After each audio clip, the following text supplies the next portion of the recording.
Hey, I'm Candace Scalese with CBS 21 News, and if you are in Central PA, you probably experienced some wicked weather today, and atypical for December. Chief Meteorologist Tom Russell joining us. It's been warm, it's been windy, it's snowed. Like, I feel like we got all four seasons today, Tom.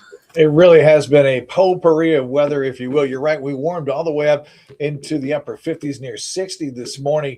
First front came through, and then the winds picked up. We had some rain. Then we had this little lull during the middle part of the day, and then a secondary front came through, and that caused a lot more damage as well.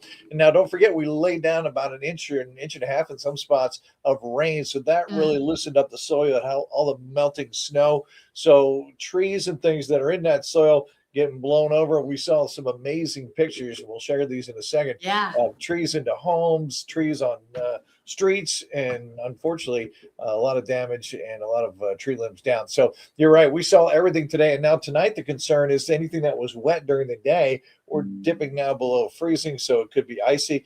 As you mentioned, we had some snow showers too. So it's crazy. So what happens now? I mean, you said we got to watch out for ice. When is this wind going to be over? Because we're still under that advice. That's what everybody wants to know. So the winds do die down tomorrow. It's still a little breezy, but we're finished with 40, 50 mile per hour winds. Right now, they're gusting 20 to 30 miles per hour. The wind advisory officially ends at 1 a.m. So as we head into tomorrow, it will calm down. It will relax. So, yeah, a little breezy, but we'll be right around 40. Overall, it's a very quiet weekend. It's exactly what we need after today. Yeah. What caused this? Was it just like the warm front coming through with all the rain, or? Well, I guess we had that initial warm front last night. Yeah, it was almost like a summertime kind of setup as we had this line of thunderstorms setting up, feeding off of that really warm air that you mentioned. So that was the early part. So basically, it was a 1-2 punch of two different cold fronts. The first one making that initial impact, and the second one really bringing in that colder air, as it should be a little colder this time of year. So it's just ironic that earlier in the week, I remember, was it Tuesday morning, we were in the single digits. So to reach 50s early this morning, now we're getting back to reality. So, yeah, just a wild weather ride. You don't see it often in December, but we did today. Yeah, and the wind is still whipping around out there. I can feel like as you're driving, you got to hold both hands on the wheel, especially because it's so strong. Right? Yeah, let's get Alex Thill in here. She has been out and about around Central PA. And Alex, you've seen all kinds of damage. She's in the passenger seat now. It looks like she's driving, but she's not. Yes, Alex, not driving, I promise. That power line I was down too. Yes, so we've actually been kind of all across Central PA today. We're going back to Dover Township right now to check on that power line from earlier. But we started the day where this video is in Spring Garden Township in York, where that is a giant branch from a tree that actually fell down onto the middle of the road and on top of power lines. And those power lines were still active when we were there, so we weren't allowed to get any closer just in case those power lines came down. That could have been, a situation there. But we were actually there when crews were able to clean up. And that was something that I saw today, was that, the wind worked hard, but crews kind of worked harder today to clean stuff up. It seemed like people were pretty much there almost right away. This tree was pretty much cut down via a chainsaw within the 2 hours that it had blown into the road, and then that road was reopened.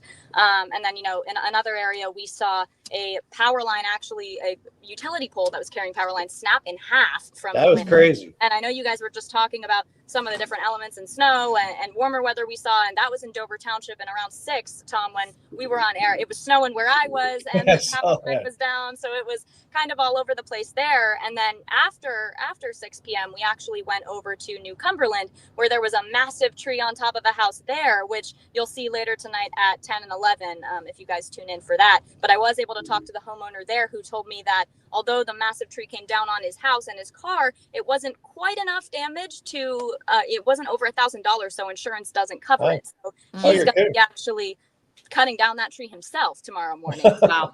He's got his work cut out for him, so to speak. Yeah, right. Absolutely. So were you guys on the scene when that power pole, basically the power pole, I don't know if we have video of it, but it just like snapped well, we just a little. Got here, actually, and I can show you because it is still snapped. So we saw some crews earlier today. Let me get out and show you guys, because it is because Tom and I are like, how are they going to fix this thing? It's, right. It's hanging on by splinters. That's what I was wondering too, because when crews were here, we thought, maybe they would be able to at least wrap it up and, kind of put something on it. It looks like, let's get out here and see.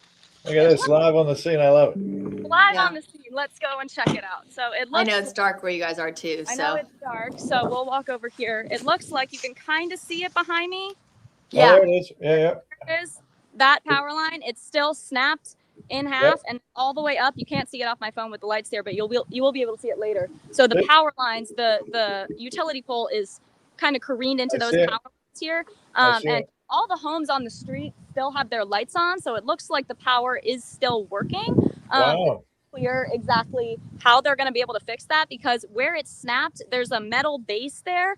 It's this way, metal base there, and the wood kind of splintered out of that. So it looks like it really could have gotten ripped out of the ground if that metal base wasn't holding on to that. So clearly, the metal kind of anchored it in. Yeah. That's crazy. But it looks like power is out in that region. Did you see a lot of power outages as you were running around? I saw some more in the Dover Township area in New Cumberland. It seemed like things, at least where I was in New Cumberland on Lewis Ferry Road, were pretty much for the most part okay there. They had power there.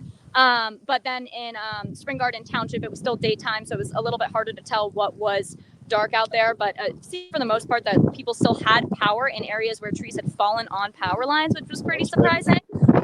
So, you can see clearly where I am. It's pretty windy right now still. So, make sure to stay inside at this time of night. It's pretty windy still. Yeah.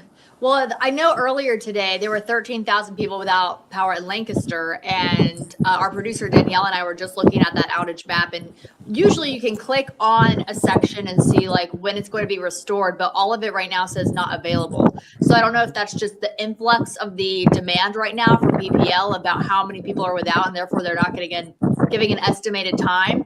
We were trying to figure out like, what is it going to be tonight, tomorrow? It's coming up on a holiday week. But it's not saying right now on their website, at least, how soon it's going to come back on for thousands of people throughout Central PA. Well, I do know, at least here in Dover Township, the fire department posted on their Facebook that if you are experiencing power outages, you're encouraged to call your utility company right away when you do experience a power outage, just to be safe. They might have more information that they could give you. So if you are experiencing a power outage, try and call whoever your utility company is. Yeah, that's good to know. All right, Alex, thank you. Anything else you want to add before we hang things up? Because I know you're probably cold and in the wind. Yeah, I mean, it's windy. At least it's not snowing right now, but I would say stick around for 10 and 11, because you'll see some of that widespread damage that we've been talking about, and just, all over Central PA. So if you want to see that. Thanks for some great coverage today. We appreciate it. Yeah. We had Lily Sexton on a little earlier too, and she was showing us a tree that went straight through a home. So we're going to talk about that a little bit later too. So a lot of damage, trampolines and trees, and in power lines too. So you can always head to our Facebook page if you're watching this, CBS 21 on Facebook, and there's a comment section where you can drop photos and videos that we can share on TV too. We love getting your content and knowing what's going on. So. And then if you're watching this live, we will be live again at 10 and 11 on CBS 21 News. You can stream that on CBS 21 as well. So good thing is, Tom, it sounds like this is all moving out for the weekend, but we just got to hang on a little longer. Right. Improving conditions, a much quieter weekend, less wind. We need it. Yeah, definitely. All right. Thanks, guys. Thanks so much for joining us, keeping us informed, and everyone have a safe weekend.